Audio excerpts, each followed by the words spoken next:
Un tercio de los adultos en el mundo no puede dormir bien esta noche, no por falta de camas, no por falta de medicamentos. El mercado global de ayudas para el sueño vale más de 80.000 millones de dólares al año y sigue creciendo. Y aún así, la gente sigue despierta a las 3 de la madrugada mirando el techo sin respuestas. Pastillas que generan dependencia, suplementos de melatonina sintética, aplicaciones de ruido blanco. Todo un ecosistema industrial construido alrededor de un problema que lleva existiendo desde que los humanos comenzaron a vivir bajo estrés. Y en el centro de ese problema, ignorada durante décadas, hay una raíz que los médicos conocían perfectamente hace 2000 años. Existe una planta que Hipócrates describió, que Galeno prescribía, que los soldados tomaban bajo los bombardeos de Londres durante la Segunda Guerra Mundial, que crece silvestre en los campos de Europa y América sin que nadie la siembre ni la cuide. Se llama valeriana, y su historia es más extraña y más reveladora de lo que cualquier etiqueta de suplemento te va a contar. Su nombre viene del latín valere, que significa estar bien o tener buena salud. Eso no es un detalle menor. Los romanos no pusieron ese nombre por coincidencia ni por poesía. Lo pusieron porque la planta funcionaba. Hipócrates fue el primero en documentar sus propiedades en la antigua Grecia. Galeno, el médico más influyente del Imperio Romano, la prescribía específicamente para el insomnio en el siglo II después de Cristo. Dioscórides la documentó en su enciclopedia médica, de materia médica, y la llamó la Gran Valeriana. Ese texto se convirtió en la referencia farmacológica de Europa durante más de 1500 años. Durante la Edad Media europea, la valeriana era conocida popularmente como cura todo, no como exageración, sino como descripción de su uso real. Se usaba para la epilepsia, para la ansiedad, para los espasmos musculares, para el dolor de cabeza y para los problemas digestivos de origen nervioso. La monja benedictina Hildegarda de Bingen, en el siglo XI, la documentó en sus escritos sobre medicina natural. En la Suecia medieval se colocaba en la ropa de los novios durante las bodas como símbolo de protección. En el folclore europeo del siglo XV se creía que el flautista de Hamelin no solo usaba música para atraer a las ratas, sino que llevaba valeriana consigo. No era una planta marginal ni exótica, era la columna vertebral de la medicina europea durante más de 1000 años seguidos. Luego llegó el siglo XX y ocurrió algo que ilustra con precisión cómo funciona el sistema cuando la economía reemplaza a la observación. En 1940, Alemania bombardeaba Londres noche tras noche. El Blitz, las sirenas sonando a medianoche, las familias corriendo a los refugios subterráneos del metro con sus hijos en brazos, el estrés psicológico acumulado durante meses de ataques aéreos constantes, sin saber si la noche siguiente sería la última. Era una crisis de salud mental colectiva sin precedentes en la historia moderna de Europa. El gobierno británico y los médicos de la época distribuían valeriana entre la población civil para aliviar el pánico, los trastornos del sueño y la ansiedad provocados por los bombardeos. No como experimento, como protocolo establecido. El Instituto Nacional de Salud de Estados Unidos documentó este uso histórico en sus registros sobre la planta. Una raíz que crecía silvestre en los campos ingleses, sin patente, sin laboratorio, sin cadena de suministro industrial, ayudando a sostener la salud mental de una población entera durante una guerra. Eso ocurrió, está documentado y casi nadie lo sabe. 10 años después de esa guerra, la medicina occidental tomó una dirección diferente. En los años 50 y 60 llegaron los compuestos sintéticos diseñados específicamente para actuar sobre el sistema nervioso. El diazepam, conocido comercialmente como Valium, se lanzó en 1963. En pocos años se convirtió en el medicamento más prescrito del mundo. En 1978, el New York Times lo describió como el fármaco más recetado en la historia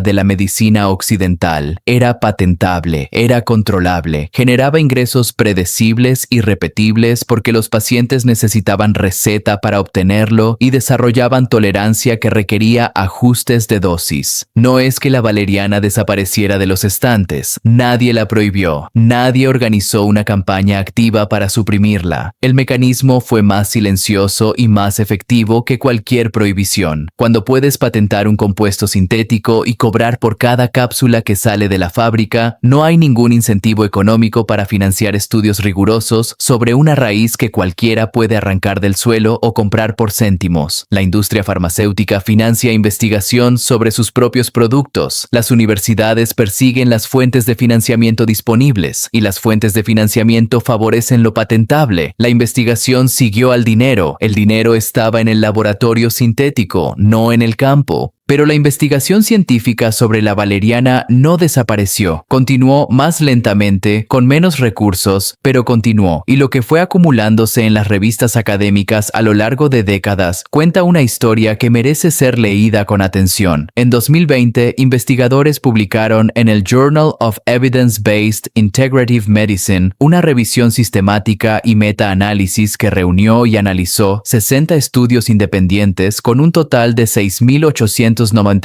participantes. Los resultados mostraron que la valeriana mejoró de forma estadísticamente significativa la calidad subjetiva del sueño en comparación con el placebo. No en todos los estudios por igual, lo cual es importante reconocer, pero el efecto combinado fue positivo y medible. En 2024, un ensayo clínico aleatorizado, doble ciego y controlado con placebo publicado en la revista Advances in Therapy siguió a 80 adultos con quejas de sueño durante 8 semanas completas. El grupo que recibió extracto estandarizado de valeriana mostró mejoras estadísticamente significativas en la latencia del sueño, es decir, el tiempo que tardaban en dormirse, en el tiempo total de sueño, en la eficiencia del sueño y en los niveles de ansiedad medidos con el inventario de ansiedad de Beck. También reportaron sentirse más descansados al despertar, sin efectos secundarios significativos en ninguno de los participantes durante las 8 semanas del estudio. Y hay un dato bioquímico que explica por qué esto ocurre. Los compuestos activos de la valeriana, principalmente el ácido valerénico y los valepotriatos, actúan sobre los receptores GABA en el cerebro. GABA, el ácido gamma aminobutírico, es el principal neurotransmisor inhibidor del sistema nervioso central. Regula la excitabilidad neuronal y produce la sensación de calma y relajación. Es exactamente el mismo mecanismo de acción que utilizan las benzodiazepinas como el Valium y el Xanax. La diferencia documentada es que la valeriana, con uso normal y en las dosis estudiadas, no genera la dependencia física que caracteriza a los sedantes farmacológicos. No actúa de forma abrupta ni produce el efecto de resaca que muchos sedantes dejan al día siguiente.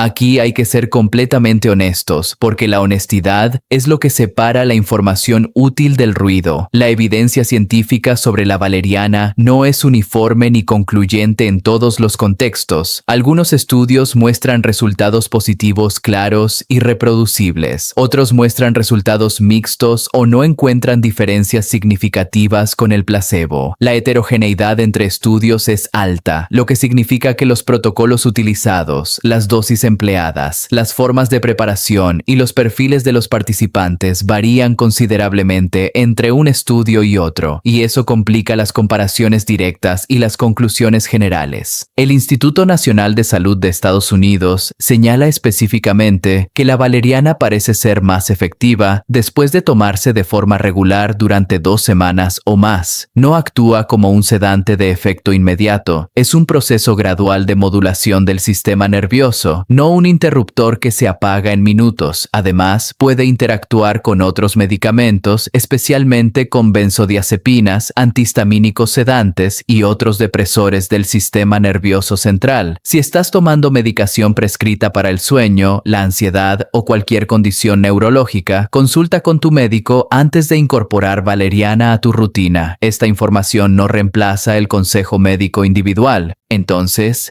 ¿qué es exactamente esta planta y cómo se usa en la práctica? La Valeriana officinalis es una planta herbácea perenne nativa de Europa y las regiones templadas de Asia. Crece de forma silvestre en prados húmedos, bordes de ríos, cunetas y zonas boscosas. Puede alcanzar hasta 2 metros de altura cuando tiene condiciones favorables. Sus flores son pequeñas, de color blanco rosado, y florecen durante el verano agrupadas en racimos. Se encuentra naturalizada en muchas regiones de América del Norte y América Latina. No es una planta exótica ni difícil de encontrar. Probablemente haya crecido cerca de ti en algún momento sin que lo supieras. La parte que se utiliza medicinalmente es la raíz y el rizoma, que se cosechan en otoño durante el segundo año de crecimiento de la planta. Las raíces frescas tienen un olor casi neutro, el olor fuerte y característico que asociamos con la valeriana, ese olor que atrae a los gatos y que muchas personas encuentran desagradable, aparece solo después del proceso de secado, cuando los compuestos se transforman químicamente. De ahí viene su nombre popular de hierba gatera. Las formas más comunes de consumo son la infusión con raíz seca, el extracto concentrado en cápsulas y la tintura alcohólica. Para favorecer el sueño, se recomienda tomarla entre 30 y 60 minutos antes de acostarse. Las dosis utilizadas en los estudios clínicos con resultados positivos oscilan generalmente entre 300 y 600 miligramos de extracto estandarizado. Si quieres cultivarla, es una planta notablemente poco exigente. Prefiere suelos frescos, húmedos y ricos en materia orgánica, pero se adapta a condiciones diversas. Tolera bien la sombra parcial y no necesita cuidados intensivos una vez establecida. Se puede propagar por semilla, aunque la germinación puede tardar, o dividiendo las matas en primavera u otoño. Una vez que arraiga en un lugar, vuelve cada año sin intervención. Las raíces útiles se obtienen del segundo año de crecimiento en adelante. Se cosechan en otoño, se lavan con cuidado, se cortan en trozos pequeños y se secan a temperatura baja, no más de 40 grados, para preservar los principios activos que el calor excesivo degrada. Las raíces secas se guardan en un recipiente hermético, preferiblemente de vidrio, en un lugar fresco y oscuro. En esas condiciones conservan sus propiedades durante varios meses. Para preparar una infusión, la proporción habitual es 2 cucharaditas de raíz seca por taza de agua caliente, pero no hirviendo. El agua muy caliente, al igual que el proceso de cocción prolongada, degrada los compuestos volátiles que son parte del mecanismo activo. Se deja reposar tapada entre 10 y 15 minutos. El sabor es amargo y terroso. Algunos lo combinan con miel o con otras plantas como la melisa o el lúpulo, con los que la tradición herbolaria europea la ha usado históricamente en combinación. Hay algo que merece un momento de reflexión antes de cerrar. Durante más de 2000 años, civilizaciones completamente distintas, separadas por océanos, por idiomas, por siglos de historia, llegaron de forma independiente a la misma conclusión sobre esta planta. Los griegos, los romanos, los chinos, los médicos medievales europeos, los herboristas del siglo XVI,